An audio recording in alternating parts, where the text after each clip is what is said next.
All right, so in today's video, I'm going to be giving you a full guide to the Forge. It's going to be a full beginner guide and just progression in general. So without, further ado. So once you first start off, as a quick understanding of the way the game works, this is like mining, crafting, right? So you'll mine and get these ores. These ores are going to be what you use to craft weapons and armor at forges. And you're going to use these to make weapons, better armor, allowing you to kill better stuff, so on. And hence the cycle. So obviously the beginner goal is to get to level 10 and get to the second island. Might be your lucky day, but I'm going to be giving away 50 rerolls to multiple people. And to enter into the giveaway, all you got to do is comment your Roblox username down below, leave a like and hype this video, and that'll enter you into the reroll mega giveaway. Now, you don't have to directly go to the second island. You can, obviously first just get as much progress here as you want and then move to the second island. But the first recommendation is going to the second island as fast as you can. So getting to level 10 is as simple as just finishing the main starting quest. Once you finish that, you just move on to the second island. Now, firstly, as like an understanding of the mechanics. So when you're first in a cave, right, you're gonna have your pickaxe. So your pickaxe, you'll have obviously a weaker one, but the way these work is you go up to an ore, right, you smack it, you break it, you get drops. Now, you're pretty much just going to continue this cycle everywhere. There's going to be better rocks the further into caves you go, like right here, beat that guy to it. Like this one is 45 HP, the last one had a bit less, right? And if we progress really far into the cave, you can see this one has 100 HP. I think this is the highest in this in the game. So the further down, obviously, into the cave, the better stuff you get from the higher stuff. But, for the majority, you're gonna have to do this crap. Now, once you've gotten enough loot, right, and you want to go to the second island, I would make sure you do have at least a good amount of items and a few thousand before you go to the next island, because you're going to need to be ready for it. It's going to get very hard, like the progression increase. So after you have obviously gone to this, I would also recommend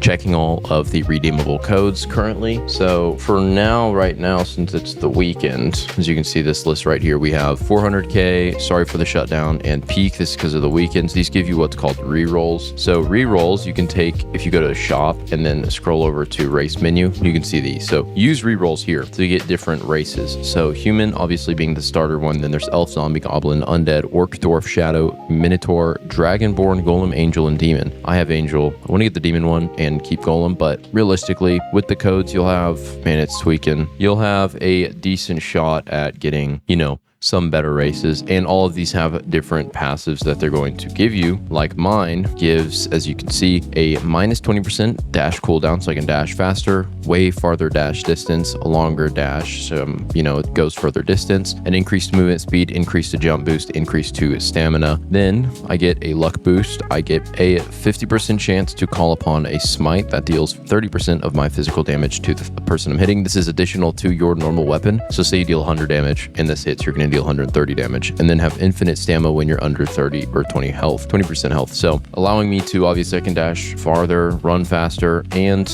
I'm going to try to show you, but whenever I use my ability, there's a chance it does that like lightning. That's what the smite is. Now, for the most part, you're going to want to try to get a decent race. Obviously, I'd recommend stopping at, depending on what you need, because obviously some have really good passives. So as you can see right here, human, just a bit extra luck and XP, but depending on what you're trying to do. I know Shadow was pretty decent when I first got it, because this is like the first one I got.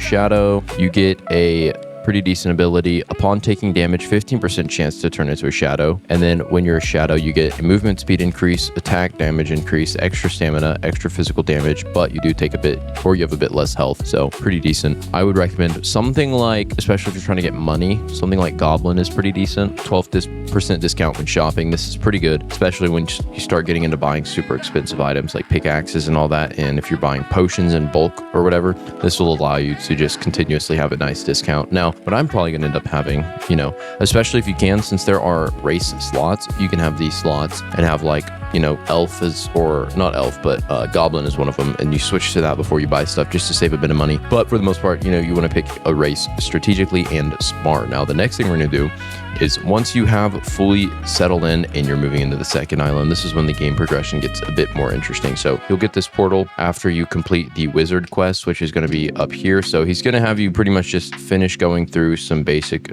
introduction stuff just in here, the wizard, right? You can also change your race with him. So instead of having to go into the shop menu. But realistically, going into the shop menus saves you so much more time. So I head back to my portal. Now, the portal is going to be in your inventory, right? This is going to be what you use to teleport to the next area. You have to reach level 10 before you can teleport here, as a note. So in the new island, so we're in here. Now, this is the new section. So first things first is to get to the main mine. You can either run this pathway, or most likely you're going to have to do a bit of a starter quest. But when you first spawn in, you can use this cannon, click E, and it'll shoot you over to the mines. Now, in the mines, as a quick note, they base mob, the skeletons are going to be much higher than the next level, or from the first level, you know. So big jump in progression, but it's pretty easy to get used to. Now, I would believe you have to get a better pickaxe, like one of the best pickaxes in the first world, before you can come over to this and mine things like the salt rock and all this, because of the, you know, higher level. Now, what you can do is buy some of the pickaxes in this zone, which are going to be here, just at the shop. The cobalt one being 10,000, titanium being 22,000, the mithril pickaxe being 67,000, uranium being cheaper than the mithril at 37,000, and then the lightite. Now, as a note though, for pickaxes, realistically, what you can do is once you get in here, if you have over 50,000, like you find yourself with over 50,000 money, save that up to buy the arcane pickaxe. This one is going to save you so much time. The arcane is way better. This is achieved in a quest at the previous island. I have a full video guide on this if you want to check that out, but way better. And additionally, another thing is a quick note is you want to get and start enchanting with what is called shards. So these are going to be, or relics, not shards, but these are going to be really beneficial, especially the mining shards. So miner shards, I believe. Yeah. So miner shards are going to have passives that affect your pickaxe. Very, very beneficial. And so the best way you can get these currently is going to be farming the NPC that is called a bomber. So these, the only information about these you should note is they'll try to chase you down. Here's a bomber, right? They have low health, and then they'll come up and try to explode, like self-destruct on you pretty much. And as you see, we got a miner shard. The devs themselves even said these are going to be the best NPCs for farming these on. So if you go further down, you're going to start getting higher level skeletons. But for the most part, I would recommend farming the bombers if you're trying to get some good upgrades on your pickaxe, especially if you're not trying to get too much. Now, as a note though, the money it costs to upgrade your pickaxe is tremendous. Like, it costs a lot to put relics on your pickaxe. So that is another thing to note, but does not mean it's not worth it. So I recommend doing that. Now, for money wise, the best method for money is going to be farming essence and selling essence, because essence and just selling crap that you craft. So you want to get into the rhythm of crafting frequently. So when you're crafting frequently, you want to make sure that the stuff you are pulling, right? You want to make sure that you are consistently, I'm getting this eye ore like crazy. Holy. You want to make sure that you are consistently crafting and taking these items that you craft and returning and selling them. The reason for this is going to be one of the most beneficial ways to make money right off the bat. So I'd recommend doing that, especially once you're mining and trying to get rarer stuff and you're having a bulk excess of just extra junk pretty much. Now, the next thing is going to be, I would very much recommend that you try to do as many quests as you can. These are just going to be, for the most part, like when you're just basically playing the game, you're going to be actively completing these. Now, the quests you can take are firstly going to be the Captain Rowan quest. You can come over here and talk to the Masked Stranger and do that quest. And then you can come down the passage. So that's the spawn right there, and come and talk to Link or Line right here. They're going to want you to bring them Starlight or Lightite or do that quest. And then you can come back out and you can come this way and you can do these quests. Now, the Barak Wolf, however you say his name, his quest is daily, I believe. It resets daily, so you do his quest infinitely. Sensei Moro, do his quest as well. Now, the only quests that you can repetitively do are going to be that guy down there, Barakov, and the Masked Stranger. These quests you can do pretty much indefinitely, so you'll complete it and then there's a bit of a cooldown and then you can do it again. Now, as a quick note, the best way to farm essence is going to be, in what I used at least, in pairs. So you're going to go into the area. So what you want to do is go into this one section, right? This is going to be called the volcanic vents. This is going to be where you get the best benefit. This is like where everyone farms. So you're going to come in through this way. So that, once again, this is the entrance we came in. You're going to come up this way into where this sign, it'll say danger, descent, and you're going to come here. You'll start seeing Ashen Passage. As a note, do not buy this pickaxe. This pickaxe sucks. It's a waste of money. Do not buy it. But now, once you are in here, there's going to be this little entrance right here. So this is going to be, for the most part, blocked by what is called a basalt vein. This is one of the highest HP ores or things you can mine. Now, for the most part, depending on which form, like since they spawn and they can look different or whatever. Depending on which ones spawn in, you can get down here without mining it. But for the most part, you're probably going to have to mine it somewhat to get down here, or you can just wait on someone else to mine it because, most of the time someone's going to be doing that for you. Now, what you can do is stand on this edge right here and you can come in and then back jump if the ores are not mined, and then you can probably glitch through a little gap. But once you mine it, you can just walk on in. Now in here, don't be alarmed by all the lava and all the NPCs, right? It's pretty easy to navigate. So you just, obviously, if you can just consistently dash by NPCs, you can make your way on through. Now they are adding a lot of NPCs, like that thing that keeps spawning on me. There's a bug where one of them can spawn in the ground. It's actually like ridiculously annoying. So as a note though, in this area, one of the things you can get is the pickaxe I'm using, which is the best in the game, which is going to be for 500,000, the demonic pickaxe. This is like the first quote, like tier 2 pickaxe. So it's one of the best, or it is the best. But when you're in here, as a note, the lava, I don't really think deals damage to you, or I'm just high enough to where it doesn't deal damage. Hold on, let me see. No, yeah, it definitely deals damage. It's just really light. So yeah, this lava will deal damage, these NPCs. So they're really, really easy to fight. You just know how they attack. So when you're down here, you want to farm these because they drop a lot of essence, which you can sell for money. So this guy right here, that guy's farming him, but here's another one, Elite Death Axe Skeleton. So you can pretty much walk backwards. They'll swing once, then they'll swing again, and then you can just sit and hit them before they, have to do that. And then this guy, he'll like back up to try to avoid you, but he's super easy to kill. He has low health. The Reaper, you pretty much want to avoid him. He'll kill you if you try fighting him. They'll swing, you can block and then parry it or whatever. Pretty easy to kill. Slimes, I would recommend ignoring these. These are pretty annoying to fight, but the volcanic rock is going to be the best ore you can mine. As you can see, most people seem to be targeting them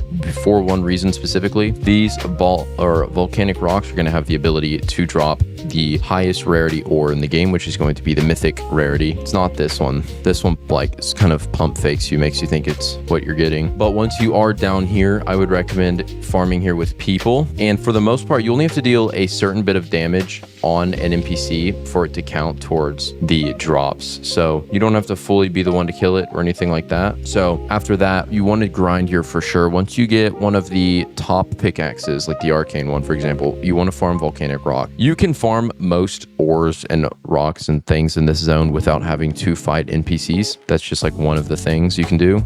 But as you see, we got someone, there will be a ton of people AFKing this, mining it. Now, for the most part, pickaxe wise, once you're farming essence, you can farm any form of essence, like I was saying before. You just want to make sure you are farming essence because it does sell for a lot. And I'll show you an example real quick when I sell some. So this is going to be where you'll sell essence at Greedy Say right here. So come and talk to him and you can sell a good amount of essence. So if I want to sell superior essence, for example, I'll sell I'll just do a few hundred, right? So I'll sell like about 500 of these. These will sell for, 38,000, right? And I have a few thousand essence in total. So you definitely want to make sure you are selling those because that is a great form of money. Alongside that, another great form of money is using your excess items to craft. Now, currently, what I would assume is decent is you can, throw in a bunch of stuff. If you do about 30 or so, you can get the colossal. If you do 40, you have a higher chance, but then you'll craft. I have fast forge, but you'll get this most of the time, the colossal sword. This is going to be pretty sustainable money wise with just excess ores you have. You want to make sure you get as high of a craft on it as you can. And then once you do craft this, as you can see, we can take this. You can obviously sit and craft more, but this is going to see, as you see, is going to have a pretty decent sell value, 2,000. So I can sell this for 2,000. This is made with purely scraps. Now with crafting wise, here's a bit of a breakdown for the way it works. So in the index, you can check the forge. So there are categories, and then in those categories, different weapons you get. So from the dagger section, you can get a dagger. These are other daggers and a hook. The straight swords, these are more like bigger swords. The gauntlets are gloves like what I'm wearing right now, the iron hand. Then it continues to katanas. These are not that good stat-wise compared to other stuff you can get, so I wouldn't recommend trying to get these. You can get the great sword, the great axe. This is going to be like the scythe, the double axe, and all these. And then you get the colossal swords. So colossal swords, obviously the great sword being the best one and most common you'll probably get. Next is going to be the light or the armor. So there are categories. Firstly being the light category. This is going to be the lowest. So this will only be increased as a note. The tier will only be increased depending on how much ore you put in. So there's a bit of a breakdown on this website. So you go to weapons, as you can, kind of see a bit of information on it. But for the most part, right, the more you put in, the higher it's going to be. And as you can see a full breakdown of all these, but you can also look at the crafting recipe. So you can see this. So the dagger, if you do 3 ore, you're going to most likely get some from the dagger category. If you do 4, you're going to get from the straight sword. 4 to 8 gauntlets. Around 11 is going to get you the gauntlet category. 15, you can get the katana. Once again, katana category isn't too great. 20, you can get the great sword, great axe at 37, and colossal optimally at the 20 to 40 range. Now for armor, if you go from the 3 to 10 range, you're going to be getting most likely light armor. Now, if you go from the 10 to 20 range, you're going to be getting medium armor, and the 20 to 40 range, you're going to be getting heavy armor. Now, you might be wondering what the difference is. I have mine visually turned off. This is what it looks like. It looks kind of like this. So this is heavy armor. And as you can see, we have the Dark Knight chest plate, which has a really high stats, the Dark Knight helmet, and the Dark Knight leggings. So these have really good stats overall. Obviously, I love the fact you can just hide it because I got my Christmas fit on, but you want to make sure you do try to craft. Honestly, if you have a ton of scraps, I would recommend throwing them in. Now with crafting though, here's the note. Ores are not different. They're all different, right? They have what's called a multiplier. This is going to affect the multiplier of what you're crafting. So say I'm crafting, right? And as you can see, this is what the stat of that thing is going to be. So for my Iron Hand, it has a damage of 7.6. That is its just base stat. It deals 7.6 damage, right? Now the difference is if we go over to mine, right, and you look at it and you see it deals 112 damage, it's because both I upgraded it and has a base of 86 and it has a bunch of other stats that will make it even higher, but this is way higher. And you might be wondering why. Well, it has really rare ores in it and it has a very high multiplier.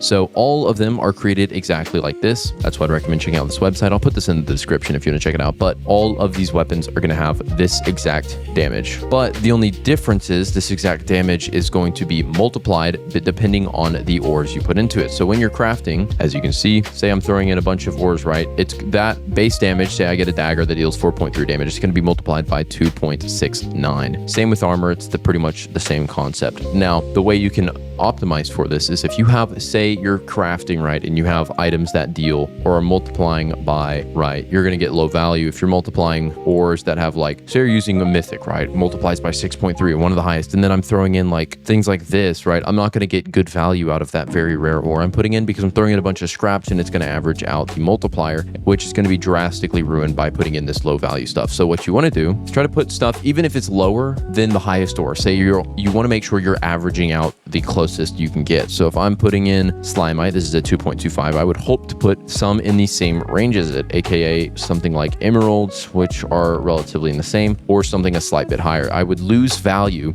if I was putting in Slimites, right, that are a 2.25, and then I'm throwing in something that's like a 6.3 or over a 5x, because I'm wasting multiple, because you would lose a lot of value in that, especially if the majority is the Slimite, because it would fully waste this. So you want to make sure you try to get the best value that you possibly can, either only using Slimite, right? This is just an example, right? But obviously only using one specific or using ones that are similar in multipliers, just so that you're not wasting the value of that ore. Now, for the most part, you just want to continue progressing. I would recommend farming up until you can pretty much kill comfortably any of the main skeletons before you go into the magma zone, though, unless you have a group of people willing to farm the elite rogue skeletons and all those in the lava area. But for the most part, basic progression wise, after you get the arcane pickaxe, I would recommend just directly saving up and moving on to the demonic pickaxe. Arcane is the best, or one of the best in the game, and it's a waste to get things like this one. So I'd recommend just going from this one to this one. Information wise, there will be more information if you want to see the specific details on the best beginner guide. This will be in the description on the website, but for the most part, it's pretty much going to be it for this video. This helped you out. Make sure to leave a like